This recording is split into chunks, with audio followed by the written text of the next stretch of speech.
Olá, sejam bem-vindos a mais uma aula sobre Nietzsche. Estamos reconstruindo o pensamento deste filósofo para depois chegar à sua proposta de filosofia da religião. E o tema da aula de hoje é a transmutação de todos os valores. A transmutação de todos os valores. Mas antes de entrar neste novo tópico, quero fazer um resumo didático da última aula. Sei que estamos diante de um autor difícil, mas essencial para entender a filosofia e o pensamento contemporâneo. E por isso é importante ter e fazer este resumo didático. Vimos na última aula, uma aula dedicada ao conceito dionisíaco da existência, que, para Nietzsche, na sua primeira obra, A Origem da Tragédia, Nietzsche volta aos gregos. Ele volta aos gregos depois de constatar um esgotamento da modernidade devido ao pessimismo que a própria modernidade gerou. E a partir daí, devido também, em grande parte, à sua formação como filólogo, Nietzsche volta aos gregos.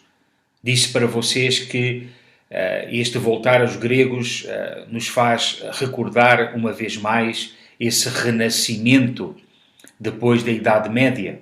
Então, há como que um novo renascimento, um voltar de Nietzsche aos gregos e, sobretudo, à arte e à mitologia grega. Porquê? Porque Nietzsche quer encontrar na arte e na mitologia gregas os dois grandes impulsos que deram origem à cultura ocidental. E quer utilizar a arte, dentro dessa concepção de metafísica do artista, quer utilizar a arte e a arte grega como um modelo para explicar os grandes impulsos que definem a vida, a existência do homem e a própria situação de pessimismo do seu tempo. E, portanto, falando desses dois grandes impulsos que deram origem à cultura ocidental a partir dos gregos, Nietzsche vai identificar em dois personagens míticos, Dionísio e Apolo, esses dois impulsos. Por um lado, temos o espírito e o impulso dionisíaco. O que é que isso significa? É essa vontade orgiástica de afirmação da vida. É uma vontade que traduz a própria essência da natureza, que é a força, manifestação de vontade pura, cega, absurda.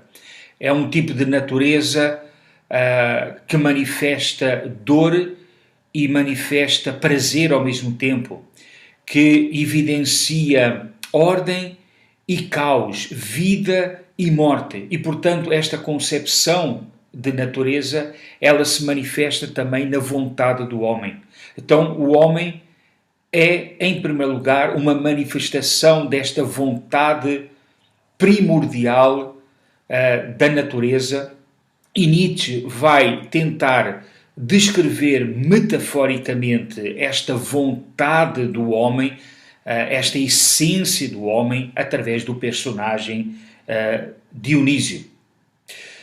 Numa outra tentativa, também na origem da tragédia, de descrever esta nova concepção de natureza e de vida,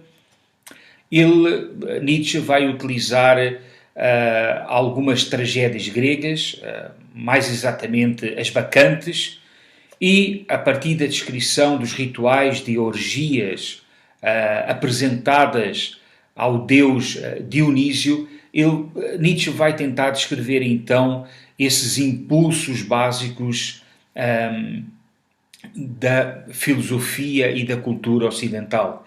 Ele diz que nesses cultos ao deus Dionísio se celebra a música, se celebra a vida, se celebra a afirmação do prazer na orgia, mas junto com esse culto, no final desse culto, nasce e se manifesta outro instinto do homem. Que instinto é esse? O instinto a ter que voltar à medida, à ordem, à preservação do seu eu, ao ocultar daquilo que ele experimentou nesse culto e nessa orgia. Então Nietzsche identifica que, desde os primórdios do pensamento e da cultura ocidental, existem então esses dois instintos, Dionísio e Apolo. Dionísio, afirmação desmedida da vida; Apolo, ordem, razão, princípio da individuação, eu, limites, consciência. E a partir desse equilíbrio entre Dionísio e Apolo foi surgindo então não só o pensamento grego, mas também a arte e a cultura grega, que mais tarde dariam lugar às raízes da cultura ocidental. Muito bem.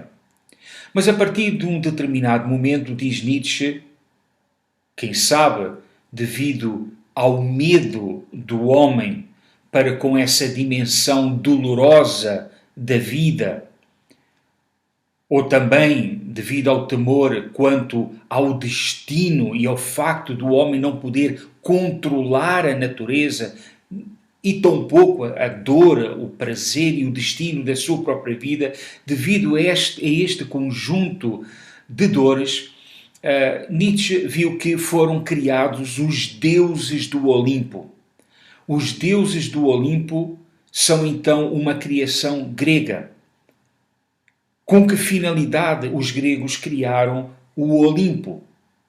Diz Nietzsche, o Olimpo foi criado para trazer um consolo metafísico, uma proteção metafísica quanto à dimensão ou às dimensões da vida que o homem não pode controlar. E desde esse momento, a partir desse momento, diz Nietzsche, essa harmonia entre Dionísio e Apolo foi desfeita e Apolo passou a reprimir a Dionísio, passando também a reprimir aquilo que há de mais básico e primordial, tanto na existência, na vida mesma, quanto na vontade do homem. Com a criação do Olimpo, desse panteão de deuses, Nietzsche vê a criação da religião como sendo a manifestação do mundo supranatural que reprime, afoga o verdadeiro mundo.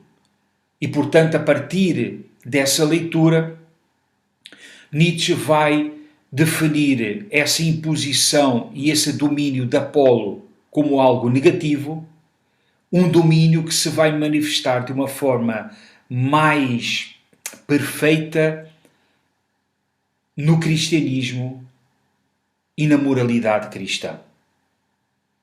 Quero terminar esta revisão com umas palavras de Nietzsche, da Origem da Tragédia, que mostram como o próprio princípio da individualidade do homem, aquilo que neste curso chamamos de o eu transcendental, ou a consciência, no caso de Descartes, o penso logo existo.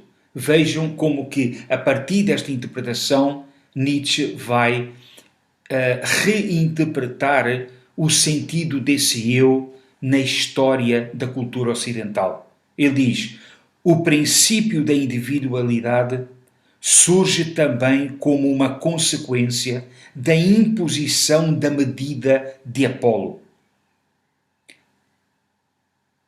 Aquele princípio da individualidade requer o conhece-te a ti mesmo, de Sócrates. A limitação das fronteiras do eu, de Apolo, da medida e do controle, nasce a consciência. Todo excesso é considerado como algo bárbaro e negativo. Palavras de Nietzsche na origem da tragédia. A partir desta nova chave hermenêutica, que partirá, obviamente, dessas duas fontes dos gregos, fontes instintivas, Dionísio e Apolo, a partir desta nova chave hermenêutica, Nietzsche vai propor um novo renascimento. Uma nova solução para o pessimismo da modernidade. E essa nova proposta, ela vai ter que ir na direção da aceitação da vida como ela é. E o tema da aula de hoje tem a ver com a aceitação da vida. Como é que o homem moderno, pessimista, vai aceitar a vida tal como ela é, sem ter que buscar consolo num mundo suprassensível, num mundo de uma moralidade ascética? Bom, para responder a esta questão, como vimos nas primeiras aulas, o método de Nietzsche é o método de derrubar com o martelo. É a filosofia feita à base do martelo. E esse martelo tem um nome. Chama-se nihilismo. O nihilismo, como vimos, é, em primeiro lugar, a convicção de que todos os valores básicos da cultura ocidental e da modernidade são nada, daí a expressão nihilismo, é o nihilismo negativo, mas também temos um nihilismo positivo e hoje vamos começar a falar mais do nihilismo positivo, para responder como é que esse homem que, conhecendo esses dois instintos básicos da existência, como é que esse homem vai afirmar a vida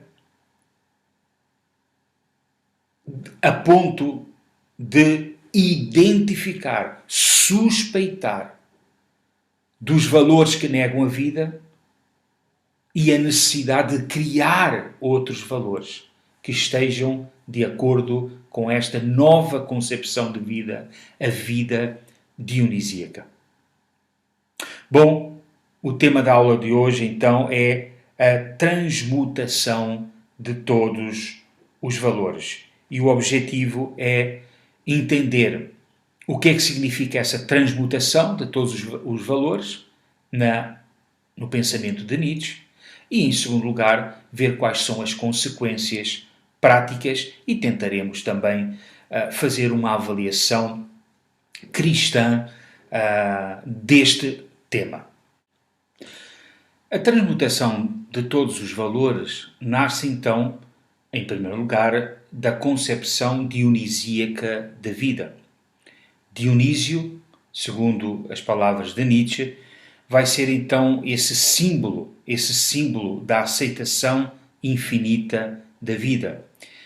Mas Dionísio vai ser também o símbolo da negação de todos os limites humanos. A transmutação de todos os valores vai partir então dessas duas forças que emergem dessa figura mítica, Dionísio. Em primeiro lugar, a transmutação dos valores terá como objetivo aceitar infinitamente a vida e, em segundo lugar, afirmar o homem, rompendo com todos os limites que lhe são impostos. E Nietzsche via essa transmutação de todos os valores como a sua missão primordial e também como o seu destino. E porquê? Porque a partir de uma certa visão que ele tinha da cultura ocidental, ele tinha chegado à conclusão que toda a cultura ocidental e, de uma forma mais específica, a modernidade cristã, tinha transformado a mentira numa verdade, ou seja, apresentava como sendo verdade uma pura mentira. Agora já conhecemos que mentira é essa. É uma mentira que surge dessa interpretação da cultura ocidental a partir dessa imposição de Apolo sobre Dionísio, que matou as forças vitais da vida e, consequentemente, matou o homem construindo toda uma tábua de valores ascéticos para justificar essa dominação.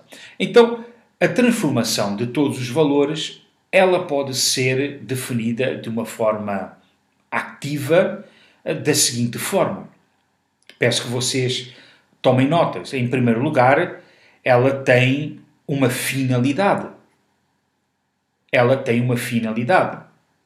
Que finalidade é essa? É um ato supremo para o reconhecimento de si mesmo e da humanidade. Então, a transmutação de todos os valores tem uma finalidade muito clara, é um ato, porque é uma ação do homem para reconhecer a si mesmo e a humanidade como a única verdade existente. Em segundo lugar, a transmutação de todos os valores é um ato profético. É um ato profético. Nietzsche se apresenta como discípulo de Dionísio. Mais tarde, vai apresentar o profeta Zoroastro como, Zaratustra, como essa boca profética. E porque é que ele quer apresentar esta transmutação dos valores em termos proféticos? Porque, segundo ele, somente Nietzsche tinha se dado conta dessa mentira, desse desvio, desse nihilismo, e, portanto, somente ele sabia como o nihilismo negativo poderia se transformar em um nihilismo positivo e como construir uma nova moralidade a partir da nova concepção de vida. Então, essa transmutação dos valores tem um caráter profético. Nietzsche foi o primeiro homem a realizá-lo. E esta expressão aparece em todas as obras de Nietzsche. É muito interessante aqui fazer um pequeno parêntese, porque a obra de Nietzsche apresenta uma característica muito peculiar, que é a identificação que Nietzsche faz entre a história do pensamento, a sua proposta filosófica e a sua vida. Existe uma identidade clara nos escritos de Nietzsche entre o seu pensamento e as etapas da sua vida. É como se a sua filosofia fosse a manifestação mais clara da sua vida. E isto é muito interessante, porque mostra que não existe uma filosofia e um pensamento neutral.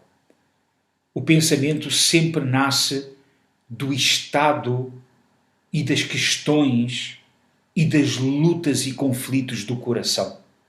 E desde o início, Nietzsche o assume contundentemente.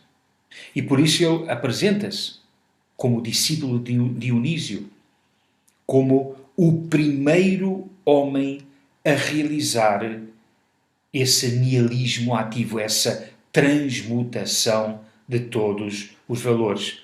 É muito raro encontrar este tipo de identidade entre pensamento e autor na história da filosofia. Um outro caso, que está nas antípodas daquilo que Nietzsche escreveu, vai ser Santo Agostinho, mais especificamente na sua obra As Confissões. Muito bem, então esta transmutação dos valores tem, em primeiro lugar, uma finalidade clara, tem um caráter profético, mas tem também um alvo bem definido desde o início, que é a crítica. É o nihilismo positivo, o nihilismo construtivo. Que crítica é essa? É a crítica à moral cristã, por ser uma moral de renúncia à vida. É uma crítica que vai também identificar, em forma de uma suspeição, vai identificar também não só a renúncia do homem à vida, acreditando em valores ascéticos, mas vai também suspeitar de todos os movimentos da cultura ocidental construídos em cima do ressentimento. O tema do ressentimento é um tema muito importante para Nietzsche. O ressentimento é o resultado da negação da vida. E o ressentimento se transforma num certo tipo de pensamento e de moralidade, que tem algumas características. Nietzsche vai dizer que o ressentimento ou aparece naquelas existências, naquelas pessoas a quem lhes foi proibida uma reação, a quem lhes foi proibida a afirmação do seu eu. E mais tarde vamos entender que para Nietzsche existe uma concepção especial de eu, não se confundam. Mas, voltando ao tema do ressentimento, o ressentimento vai ser então o resultado, o fruto de uma anulação do eu, de uma impossibilidade de afirmar o eu. E como se manifesta esse ressentimento no pensamento e na moralidade? Bom, para Nietzsche vai se manifestar através de um tipo de compensação, que ele vai chamar de vingança imaginária.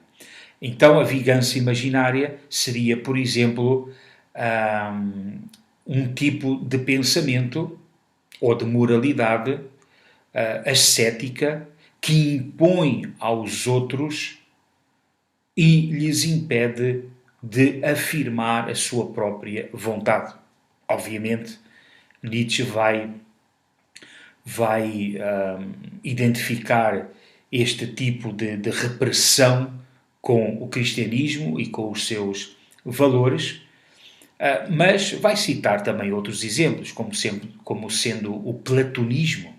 O platonismo, diz Nietzsche, com a sua proposta de um mundo verdadeiro de natureza ideal, supraterrestre, demonstrando que o verdadeiro é ideal e que o terreno é falso, ou, no máximo, um reflexo do mundo ideal. Com este platonismo, Nietzsche vai dizer que é também um tipo de filosofia do ressentimento, uma filosofia que vai reprimir o homem e a natureza na sua vontade de afirmação. Então,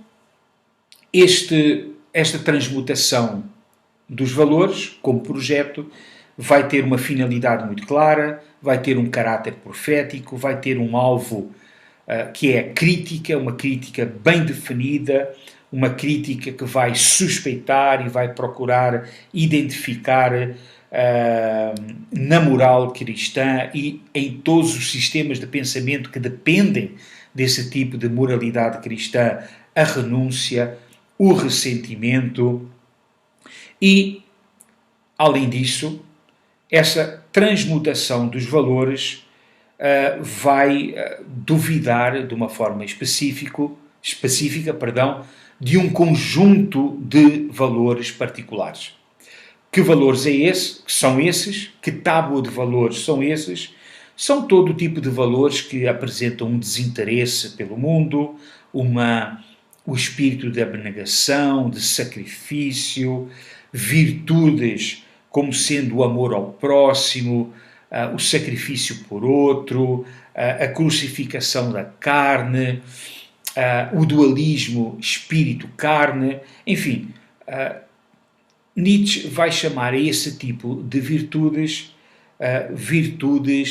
cristãs, virtudes ascéticas, virtudes essas que são construídas para mascarar a vida, para reprimir a vida, anular o verdadeiro instinto e vontade do homem e, como vimos anteriormente, também vai ser usada por muitos para reprimir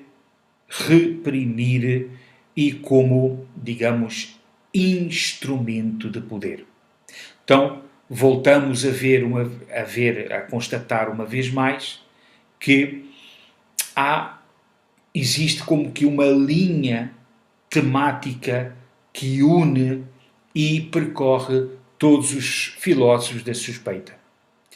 Aquilo que Freud chamou de uma super moral que reprime para o nível do inconsciente aquilo que não pode ser pensado nem vivido pelo consciente, aquilo que Marx vai chamar de uma ideologia, que são esses mecanismos sociais e culturais que reprimem o homem e o fazem enganar quanto à sua verdadeira condição. Neste caso, Nietzsche vai chamar de um conjunto de valores que precisam de ser identificados, que precisam de ser destruídos e que são valores que provêm da vingança, que provêm de uma reação daqueles que não puderam afirmar o seu eu neste mundo e tiveram que colocar toda a sua esperança no mais além. Eles se vingam a partir de uma filosofia, a partir de uma moral que impõe àqueles que querem afirmar a sua própria existência. Enfim, essa linha que percorre todos os filósofos da suspeita vai na direção, é uma interpretação que vai na direção de identificar a religião como instrumento de poder para reprimir, para repressão. Contudo, é um grande erro pensar que Nietzsche, neste projeto de transmutação dos valores, estava somente criticando os valores do cristianismo. Isso não é verdade. Esses valores do cristianismo, que para Nietzsche são a plenitude, a grande manifestação dessa desarmonia e dessa imposição de Apolo, esses valores ascéticos se manifestam em outras áreas do pensamento e da cultura ocidental. E uma dessas manifestações vai ser a ciência. Nietzsche vai criticar um tipo de valor associado à ciência. Com isto, Nietzsche não está criticando a ciência em si, mas está criticando o cientificismo. O que é o cientificismo?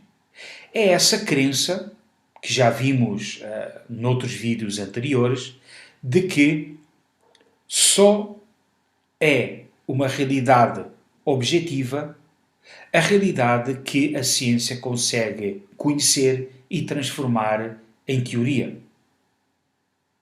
E, portanto, Nietzsche verificou que isso era uma crença. Não era ciência, mas era uma crença científica e que, portanto, como crença, era um valor que fazia com que a ciência se desvinculasse e se separasse do mundo. Então, Nietzsche não critica a ciência, mas critica uma adoração de certos conceitos e preceitos da ciência que fazem com que a ciência se apresente como a única verdade, como o único sistema de verdade para estudar a realidade e a vida.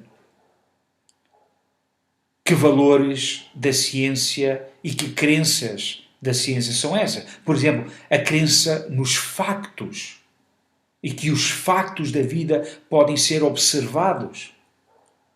segundo a experimentação de que a vida pode ser experimentada e testada num laboratório. A terceira crença, a evidência científica. Partir de um conhecimento do real a partir daquilo que a ciência define como sendo evidente, universalmente evidente. A crítica também no naturalismo, de que só é natural e só é real aquilo que pode ser definido pelas leis do método científico. Então, Nietzsche está criticando não a ciência, mas o cientificismo, aquilo que na história do pensamento ocidental se chamaria do positivismo científico e também o positivismo lógico, porque a lógica muitas vezes ela também acaba por limitar a realidade. Então, Nietzsche diz que a fé neste cientificismo é uma fé e promove um tipo de valor que necessita também de ser alvo da suspeita, crítica e abandono. Porquê? Porque o cientificismo, a partir dessas crenças, ele acaba por criar um mundo ideal, um mundo da ciência que está para além da verdade terrenal, da verdadeira noção de vida e que, pior que isso, é uma visão de ciência que acaba por querer impor-se, controlar e limitar a própria existência. Nietzsche vai dizer que este cientificismo anula o instinto da vida, anula a própria natureza. Por último, este projeto de transmutação dos valores vai também ser aplicado a um último valor chamado do eu. Do eu. Apesar de Nietzsche utilizar este conceito de eu, Nietzsche vai dar uma nova conotação a este conceito tão importante da história da filosofia. Por um lado, Nietzsche considera que esse eu é um eu inexistente. O eu da história da filosofia é um eu inexistente, é um eu ilusório e é uma das manifestações dessa imposição da medida de Apolo sobre a vida. Porquê? Ele vai citar inúmeras vezes a expressão, a máxima socrática, conhece-te a ti mesmo. A partir dessa máxima, Nietzsche vê em Sócrates esse impulso apolíneo de uma medida, de um controle do saber, da natureza, que começa em primeiro lugar com um controle de si mesmo. Quando Sócrates diz, segundo Nietzsche, que o homem deve-se conhecer primeiramente a si mesmo, para somente depois conhecer as verdades sobre a realidade que o circunda, Nietzsche está dizendo, vejam que o conhecimento já começa com uma limitação. A limitação do mundo do eu, daquilo que mais tarde vai se chamar de consciência. E é a partir dessa limitação de uma consciência que se limita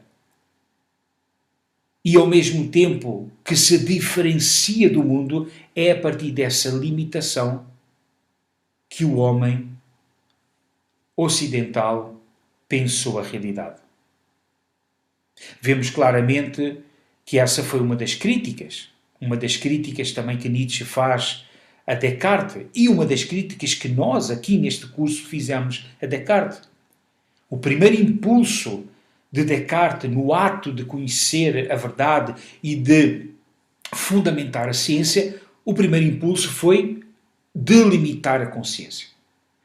Mas, como diz Nietzsche, ao delimitar a consciência, você está abrindo um abismo uma antítese frente ao mundo. Mas não somente isso, Nietzsche vai dizer que, além dessa limitação, dessa divisão da realidade entre o eu que pensa e a realidade que é pensada, Nietzsche vai dizer que esse eu, essa consciência, foi imposta ao mundo da vida, imposta à natureza, literalmente afogando e reprimindo os instintos básicos e vitais da natureza e, obviamente, também do homem. Bom, nesta linha que estamos seguindo, creio que devemos aproveitar a crítica de Nietzsche, ainda que a sua suposição, o seu ponto de partida, seja errado. Quando estudamos Kant, vimos que claramente Kant impôs as condições do conhecimento, tanto as condições sensíveis quanto as condições do entendimento, Kant as impôs à realidade, dizendo que somente posso conhecer desta forma. E tudo aquilo, toda a realidade que está mais além e que não se encaixa nestas formas e categorias do conhecimento, são realidade em si. Pode ser que existam, mas não podem ser conhecimento científico. Bom, Nietzsche estava criticando também a Kant, desta imposição da consciência frente ao mundo vital. Mas, como eu falei, Nietzsche não vai abandonar esta concepção de eu, ou seja, não vai abandonar, digamos, o conceito eu, mas vai dar-lhe uma nova significação. E qual é o significado que Nietzsche vai dar a este eu? Não é um eu abstrato. Não é um eu do pensamento. Não é um eu puro, como queria Kant. Não é razão absoluta, como queria Hegel. Para Nietzsche, este eu é um eu corporal. É um eu corporal. Porquê? Porque para Nietzsche, a partir da sua concepção de existência, só existe a dimensão terrenal, terrestre. Não existe um mundo ideal, só existe um mundo terrestre. E, portanto, o eu, esse eu que brota desta concepção de existência, de natureza, também tem que ser um eu como pura vontade.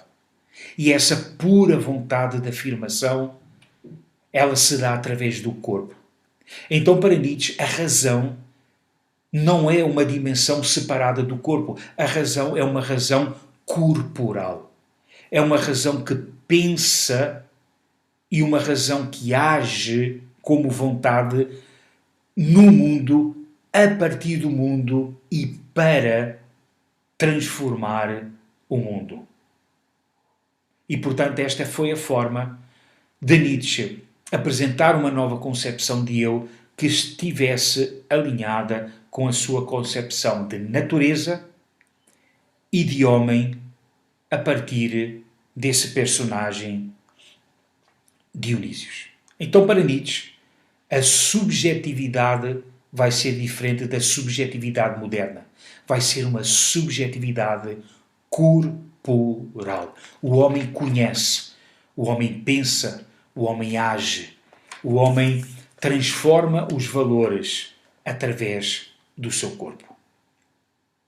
Muito bem, quero terminar esta aula sobre este tópico de Nietzsche, a transmutação de todos os valores, com duas grandes conclusões.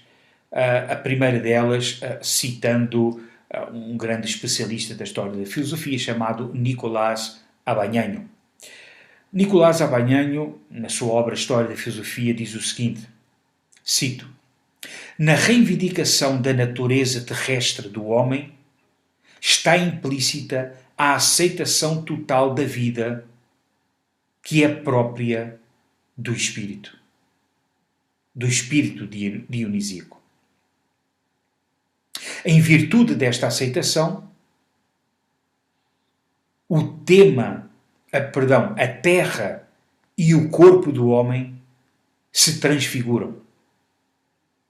A terra deixa de ser o deserto no qual o homem está desterrado e se converte numa morada prazerosa. O corpo deixa de ser a prisão e a tumba do homem e se converte no seu verdadeiro eu. A segunda conclusão que eu quero dar para finalizar esta aula é um breve resumo, então, do que significou para Nietzsche esse projeto da transfiguração total dos valores. Em primeiro lugar, essa transfiguração apresenta uma anulação de todas as limitações do homem. Uma anulação de todas as limitações do homem. Em segundo lugar, este projeto representa a conquista do domínio absoluto do homem sobre a terra e sobre o seu corpo. E a questão do corpo vai ser uma das marcas básicas do pensamento contemporâneo, que se pode ver até, por exemplo, nas novas concepções de manifestação, não só cultural, artística, mas também de manifestação e crítica política. Como não podemos esquecer dessas manifestações que utilizam o corpo como arma política, como arma e instrumento de denúncia política e ideológica. Então, vemos que toda essa concepção já está enraizada nesta nova proposta de eu e de subjetividade corporal nietzschiana. Uma outra conclusão sobre este projeto de transmutação é que este projeto procurou eliminar o caráter problemático da vida.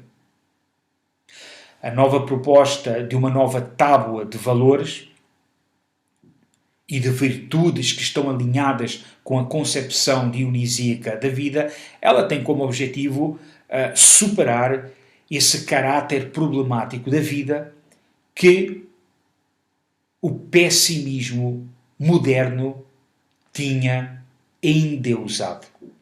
Então, para Nietzsche, se você afirma a vida, se você opera, realiza esse nihilismo tanto negativo quanto ativo, isso vai fazer com que o homem deixe de desejar e viver no mundo ideal, passe a viver com o seu eu corporal, com a sua razão corporal, com os seus valores terrestres, no único mundo que existe, que é o mundo terrestre. E isso vai eliminar, pensava Nietzsche, o caráter problemático da vida. Bom, vemos que claramente Nietzsche não passou de uma proposta, não passou de uma tese, de uma hipótese, porque décadas depois, séculos depois, continuamos vivendo esse caráter problemático da vida. Ele está aí, mantém-se aí. E porquê? Porque o caráter problemático da vida não está naquilo que Nietzsche tinha identificado. O caráter problemático na vida não está no facto de que Apolo, metaforicamente Apolo, está dominando Dionísio. Não está no facto de que o homem está reprimindo a sua vontade de poder, a afirmação dos seus desejos mais instintivos. Não. Segundo o cristianismo, o caráter problemático da vida é que o homem abandonou a Deus.